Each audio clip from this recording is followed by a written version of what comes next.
Hey bunnies, welcome back to Game Devlog Day 5. Let's hope it's Day 5. Okay, so when we last left off, I tinkered around a little bit too much and I ended up recording a lot more than I was expecting to. So I kind of cut the video off a little bit short. Now, we'll kind of do what we did with the end of all the other videos that I forgot to do last video, which is we finished an item on our to-do list, which is figure out if another goblin is hit by a light. So we'll move that over to the completed column, and we have to mark off another thing that our goblin is doing. So literally there is one more thing we need to do with this goblin, and that is the goblin gets too close to a player, it attacks, which incites other nearby goblins to attack. Now what I want to happen is basically it's just an instant kill. If you get too close to the goblin, it is an instant kill. I think our best bet here is to not incite nearby goblins to attack.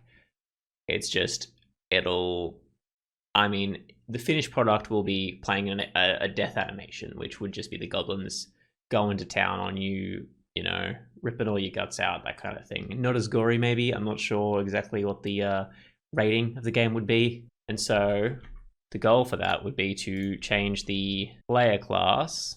We want to add at the moment? We've got a player movement script. I don't want the movement script. I want the, might call it an enemy handler. Just something like another script to kind of deal with how the enemies function around our player. There we go. So this is us. We got the standard void start, void update, and we're gonna have our third thing, which will make void death handler. Now, I think our best bet for death handler, we'd want I'm not sure what I want. We might need to do another bool array, right? Another Boolean array, because if I have a handler that handles all of the deaths and tells me which animation to play after a death, so what I would need to do is actually, what about, I'll call it damage handler, right?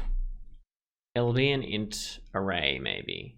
No, we'll make it just a regular int and we'll call it x, right? So if x equals 1, then we want to, that's goblin, right? And so we'll just put a debug.log for now. Goblin you have been eaten, and that is literally it. And so all we need to figure out for that is basically it'll be on the update function, and the update will be, it has to be if player is not aware, I reckon. Ooh, it might, no. Player can be aware, because I think that'd be good if at some point you flick to a goblin and it's too close, and instead of driving it away like you think it would do, it will actually attack you, right? It'll jump towards you. So it's okay if the player's unaware. So I guess every update frame will check the if p character dot position. Now, is there a game object definition? Yeah, I think it has to be transform, right? I'm not sure if I'm like wasting time, basically. Actually, hang on. So what I want to do is, it's vector3, so float kill distance, and we will change that to, I'm pretty sure it's, okay, so equals new vector3, no, new, I don't think I typed new, I think I typed vector3 dot distance, and then the character dot transform dot position.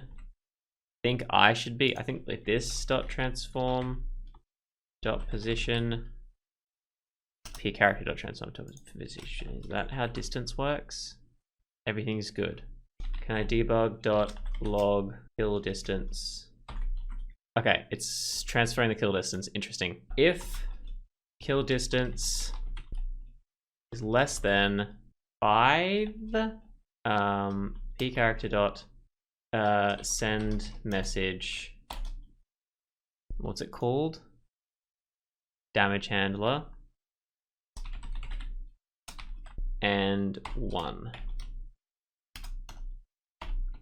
Some of these were very close to 5, none of them were 5 though, right? Let's just turn our back on these buddies. I don't want to look at them, but I also want to look at the, oh. It froze. What can I do during the start? I'll have to look that up. I actually have no idea what the difference is between start and update, other than start. Update is called every frame, and start is called the first frame. Can you perform, what functions can you perform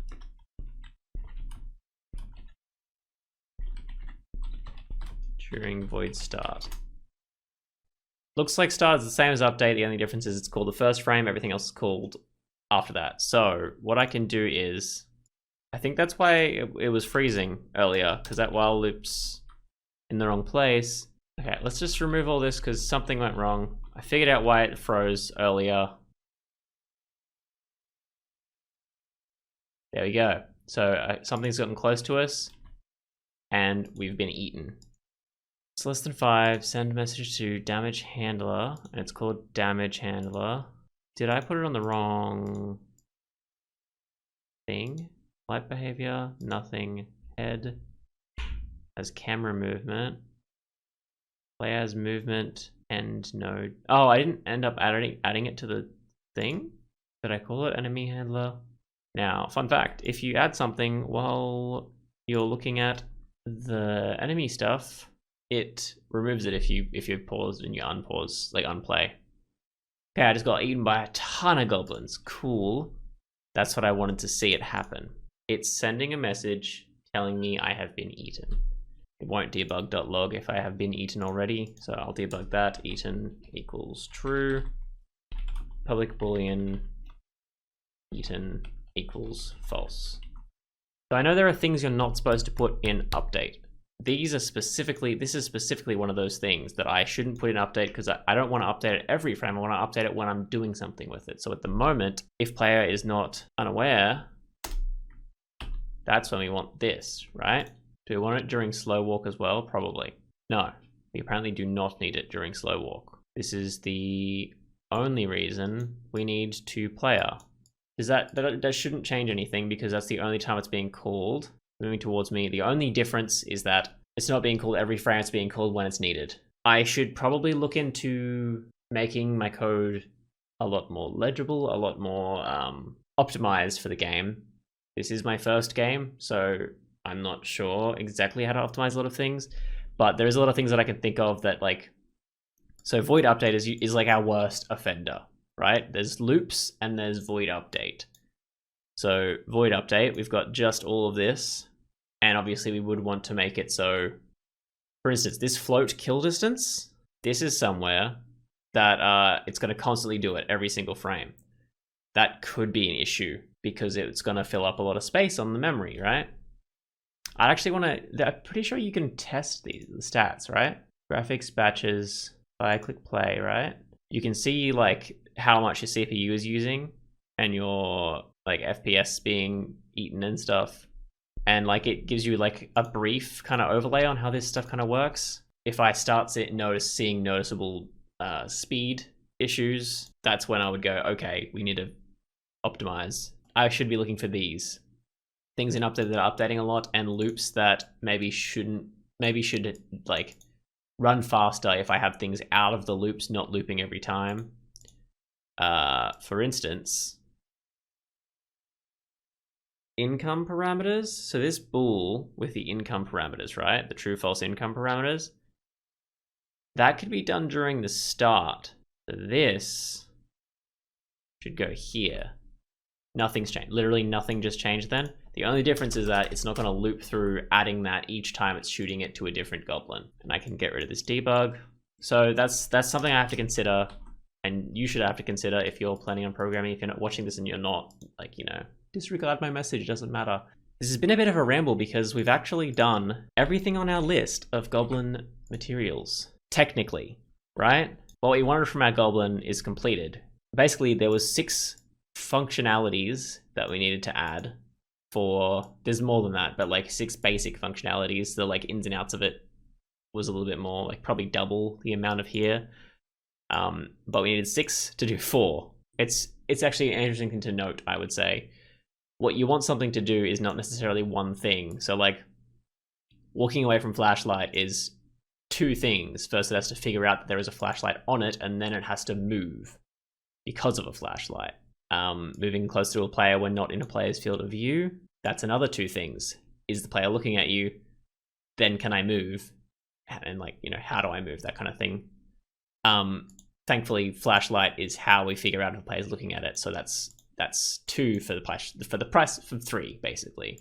Programming versus functionality is something I've noticed a lot of people have struggles with. Like when I'm talking to people who don't know how to program, the kind of idea that you've got to be very specific. When you're talking to a computer, you're talking to a baby, essentially. And you're like, you know, if you tell someone to walk over there, they first have to ask, where is there? And they first have to tell them how to walk. People think of computers as very smart things. Like they, you know, smartphones, they're smart. They're not smart. Computers are very dumb. You have to be very specific because they don't know what you mean. They have no idea about any of it. You have to tell them step by step how to do things because they won't know otherwise. This is a short day. So before we finish, I'm going to do some not programming. What I'm going to do is actually type in our next creature. So this game that I was going to make, I was planning on it being short. Basically what I wanted from it is to showcase some of my character ideas. As far as like their programming goes, I wanted to showcase there's this very specific thing that I'm not going to talk to you guys about, kind of the main bulk, the main mechanics of the game. I'm not going to tell you about that. I'm not going to even show it here because I want to keep that a secret until it's released. If it's released, because I like it, I think it adds a lot of stuff to the spook factor. And that's going to be, you know, the secret thing that if you guys are watching this and saying, hey, I love this character, or hey, I love just watching your videos and I want to see what you've actually produced from them, then you can look at it and you can actually be surprised by the horror, even though you know most of the enemies in it. So this small game with my big magnum opus as far as mechanics goes is going to have 2 enemies, maybe 3, maybe 2 to start with for like the alpha version, let's say. The first enemy, this guy, is Goblin, and then the next enemy is just a boss that you find at the end of the game. I'm kind of thinking that to spawn the boss, you need to have a certain amount of items that are randomly spawned during the game. They'll be quite easy to find. I'm gonna maybe like notes, logs, things to tell the story without. You know how in Outlast and other horror games, how there's kind of 2 stories going down in a lot of horror games, specifically ones with like notes, and like they usually go for the route that is the player has a story of their own. They're shoved into a horror story and they're telling their story alongside this horror story, right? There are 2 stories side by side. I want to showcase that in my game, this 2 stories side by side, one being grounded in reality, one being the horror story that you're living as a player, right? And so these objects, these notes, are not going to be in the game. You're going to look at the game and you're going to be like, this has nothing to do with the game, as far as you know. Like, this has nothing to do with the room that you're in. This has nothing to do with the creatures that you're fighting. But hopefully, you'll notice similarities between them. They're like adjacent. They're not separate, but they're also not entirely together. I really hope I can get that across in the game, and I hope that when I make... This is an alpha of an alpha, you know? I want to make a co-op... I've said before in an earlier episode of this, I want the game to be a co-op adventure, a horror.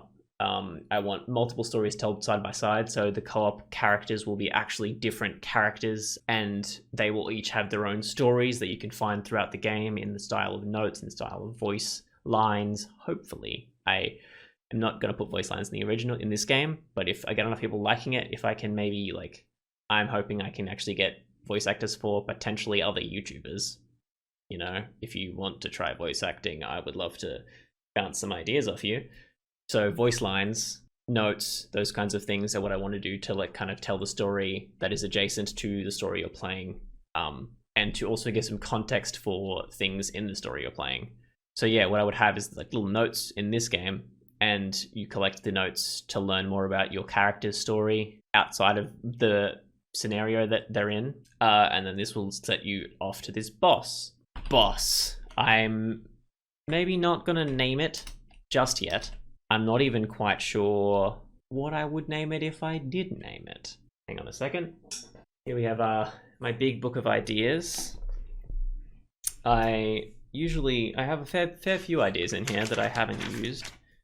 Oh look, here's the boss right now that I've drawn about 3 years ago. I've got the stories for my co-op game characters here. I've got little descriptions of. I've got a few pages written of actually. I just kind of said what makes a horror story scary. What did I write here? I was actually stalling just there a little bit. I was trying to find the abilities I've written for our boss.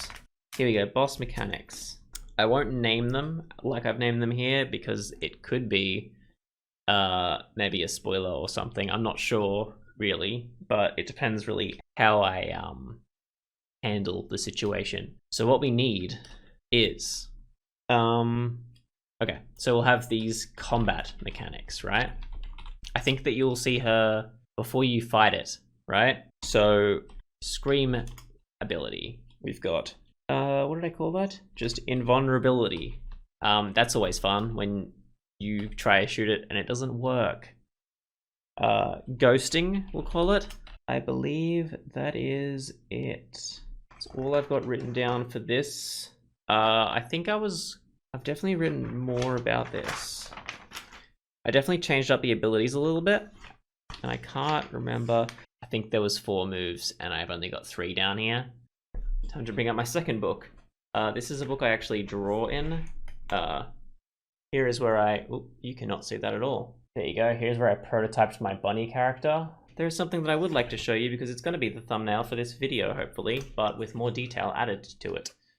This is my prototype design for our goblin.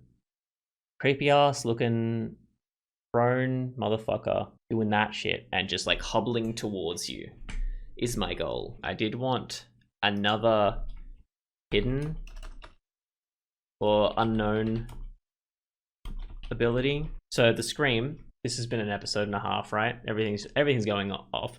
So we'll finish off the combat mechanics and then we'll end it.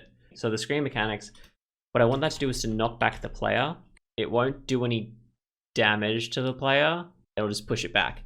Because what I want to do is I want the lights to be the weapon here. The knockback player will not kill the player because you can't defend against that. If you shot that, it wouldn't work. Invulnerability. So basically, when it's invulnerable, lights can't hurt it, and it can't hurt you. Basically, we've got ghosting, in which basically we want it to walk through a wall, and then it'll come through a wall and attack you. Now, if you've been paying attention, we have to figure out like specific barriers for this. So to figure out it's walking through a wall, it'll have to be walls close by. So we'll have to figure out which walls are close by. It's also, we don't want it to like come out very, very close to you. So like it would have to be a distance between the player and the wall. It can't just come through and attack you instantly. It would have to do it later. Yeah, so it's going to be a bit difficult. You'll have to like spawn it outside the wall, like basically comes out of the wall, circles the position, and then comes back in eventually. When it attacks you though, okay, so let's mention some of the stats, I guess. Stats, and maybe like just misc, right? So if it's physical, right? So obviously we've got a ghosting ability, it's walking through walls. I'm just gonna say it right now, say what you've all been thinking. It's obviously a ghost type creature. Okay, so when it's corporeal is the word I meant to say there. I always say corporeal, I don't know why. I think it's because the first time I read corporeal and ethereal, I was like 9 playing Warcraft, and I didn't know how to say it because I was reading it. So corporeal form, basically damaged by light. Ethereal form, not damaged by light. So I'll change invulnerability to say ethereal form to just like make it a little bit less, a bit more like easy to read. Ethereal form means it can't be damaged by light and it can't hurt me. And when you can see it, like when it's physical and not like see-through, it will attack and it can be attacked, So the screen will knock back a player. This will be useful for the enemy, the boss, because it means that it might knock you out of the distance. I also want it to maybe flicker the light. So what it means is when the scream is happening, the light is flickering and it won't count as a actually hit because it's like sparking. We might want to say that to start a scream, turns corporeal and then raises head. So if you're fast enough before it screams, you can hit it with a light, right? So you can go, okay, I see where it's going, run for it, because you know what the ability is that it's going for. Okay, I kind of vaguely know the unknown ability, but I'm gonna have to find it before I go towards it because I'm a bit unsure how I phrased a lot of these things. So ghosting is ethereal, walk through wall, come through another wall, turn corporeal. Yeah, so these 3 abilities already are going to prove to be a big challenge. So ethereal, you just have a little tinker with the materials, and you can maybe I think you can probably add 2 materials and switch between them by enabling it. I know you can change the alpha of GUI items. I don't know how it works with physical items, but I know you can change the color of physical items too. So I'm assuming alpha and color are the same system, right? So it's been an hour. I'm going to cut a lot of this one out, so this is going to be a very short episode, and I'm sorry for that.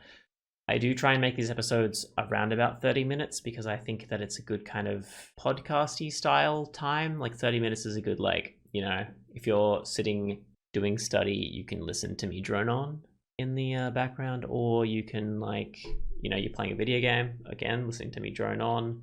You can learn a bit about programming if you're literally just watching. My goal for this is that you can do things while you're listening to me. You don't have to be paying too close of an attention. Most of the stuff in here is me trying to figure stuff out. So I'm saying everything I'm doing as I'm figuring it out. And it means that you guys can follow along without watching, which is why you've got my lovely face here. So you can stare at something other than the screen, because the screen is literally just text in Unity. It's very boring. I'm trying to zoom in and stuff to kind of focus on the things that I'm talking about to make it a little bit more interesting, but hopefully you guys are learning, or you guys are at least using this to help fill in your time as you're quarantined at the moment. Hopefully the quarantine's actually ended by the time this video goes up, because I've recorded in advance. That is, this is day 5. Tonight I am uploading day 1. So I'm going to be a week ahead of the videos at all times. I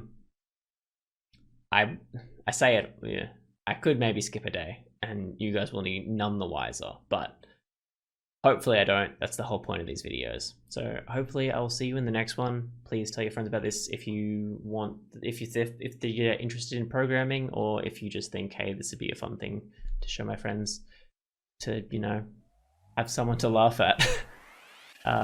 Yeah, so I'll see you guys in the next one. Thanks for learning with me. Bunny out.